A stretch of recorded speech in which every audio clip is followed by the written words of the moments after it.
All right, I gave you guys like 20 seconds. Here we are. Khamzat Chimaev versus Kevin Holland. Khamzat Chimaev, you know, did what he did. He did he what we all knew he could have done and what we all probably expected him to do. I thought Kevin Holland, and still think Kevin Holland has enough skill where he could have presented a lot of problems for Khamzat Chimaev if he got past the first round or two, which is what Kevin Holland said himself right after the fight was booked 2 days ago, a day and a half ago. Kevin Holland made a video saying rounds 3, 4, and 5 are mine. And I was so excited to see this fight because I did believe him there. Not that I thought he'd be dominant in those rounds or taking Khamzat down. But I thought Khamzat would start to fade if they got to that point. And Kevin Holland's a guy who can't, he's always going to make you work. You saw in that fight, whatever that was, a minute and a half, Kevin Holland will make you work. And it didn't work out. He made Khamzat work for like a minute and a half, and Khamzat hit that, the hell was it? Oh, the Darce. Khamzat hit the Darce. Khamzat has an awesome Darce choke. I mean, you could see that guy, and he's got so much strength and control.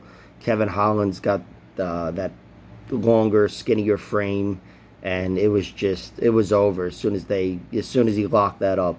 Before that, there was a lot of scrambling. Kevin Holland was defending well, reclaimed his guard and whatever, but Khamzat Chimaev is a beast, and he has that skill where Kevin Holland, again, is a very tough guy to tap out. He's only been tapped out a few times, as I went to the pre-fight video, but Khamzat Chimaev is that second coming, next generation guy. From here, I don't know which weight class he goes to, whatever, probably 185. Dana was like saying in the post-fight press conference, his next fight should be at 180. Just give him a regular division. I don't want to see this like I think he's done chasing welterweight. I think it's over. He may as well gear himself towards middleweight right now, making his body more of a natural middleweight body, because you can't rely on him. He missed weight by way too much, and he would need to prove himself that he makes weight before getting a fight at 170. And even that, the fight in which he proves himself is still going to be at 171 instead of 170 for the title. It's just never going to work out. And he can make weight 3 times in a row, and the UFC would still be unsure of him as he's heading into the big pay-per-view he's supposed to headline. So 185 is where he should fight, and from there, look, that guy, the best fighters, broadly speaking, to sound like a moron, at middleweight are strikers. They're strikers. He's the anti-striker. He should be looking to fight at middleweight. And I know he's chasing greatness and whatever. He should have been looking to fight at welterweight, especially while his body allowed it. But it looks like that point's already passed. My problem with Khamzat Chimaev is he doesn't give a fuck. And I know some people think that's like a virtue. He doesn't give a fuck. I'm all out of fucks to give. No, give a fuck. You have to weigh in. You have to make weight, or you lose the opportunity. And now he's not going to fight for the welterweight title. There goes your dreams of greatness and whatever. You could tell he's got in his mind, I'll hold 4 belts from heavyweight to welterweight, and then I'll go up to super heavyweight, and no, it's over. It's over because you didn't have the discipline. And, making jokes, posting pictures of Darren Till being fat. He's the reason I missed weight. How about just apologizing? And even afterwards, fuck you, no, fuck you. Yeah, I'll kill everybody. You will kill everybody at middleweight and light heavyweight. You'll kill everybody, and good luck. But your dreams of becoming the triple champ, quadruple champ, and the greatness and whatever the fuck, and all the Conor McGregor horse shit, it's over already. You're not going to win the welterweight title because you're never going to fight for it. But, yeah, I don't know. I clearly don't like the guy, but yeah, he blew it.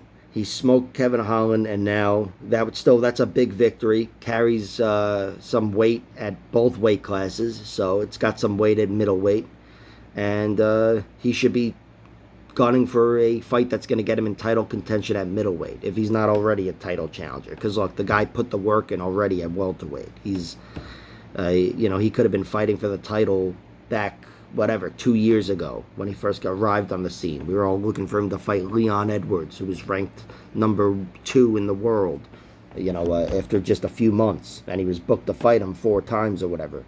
So, Khamzat, his ceiling is still greatness, and it's still the championship. It's just the middleweight championship. And Kevin Holland, he absolutely could have done better. I know he was compensated very well, but I really wanted to see him have a great performance. I knew there was a chance Kevin Holland would get smoked like that, just like with Nate Diaz, and I have a lot of respect for both their submission games, especially Nate Diaz. But I really have a lot of respect for the reputation and the skills of Khamzat Chimaev. And balls of steel taking this fight for Kevin Holland. But, really rough loss and a high-profile loss. Whatever. It sucks. Afterwards, they were, Khamzat was gracious with Holland anyway. Gave him a nice pat on the back or whatever. They shook hands and blah, blah, blah. But Kevin Holland wasn't all smiles and laughs like Tony Ferguson. I think he was more visibly disappointed. And still one of my favorite fighters. Absolutely one of my favorite fighters in whichever weight class he's in. And he's a guy who, despite having these high-profile losses, he's still a high-profile fighter who can co-main event a fight night event, and he can still beat a lot of good fighters. I was picking him to beat D-Rod. I'd pick him to beat a lot of welterweights. And, again, I'll always mention he's got that big win over Jeff Neal, which wasn't even that long ago, but still outside the UFC. He's a very skilled fighter, and he's still a healthy fighter. His chin, I've never seen him even cracked. He's submittable, yeah, but, he's only fighting monsters that submit him. So, really big fan of Kevin Holland. He gets a lot of respect for taking this fight on one day's notice, and I know he didn't come to lose. He was, looking to make Khamzat pay in those late rounds. It's just, that guy's a beast. So, went about how probably most of us expected it, but still, at least we got a very exciting fight. A very exciting fight with a very exciting finish for however long it lasted, 90 seconds or whatever. All right, thanks for tuning in, guys. I'll be talking to you about Li Jingliang versus D-Rod, Daniel Rodriguez, in about 13 seconds. See you then.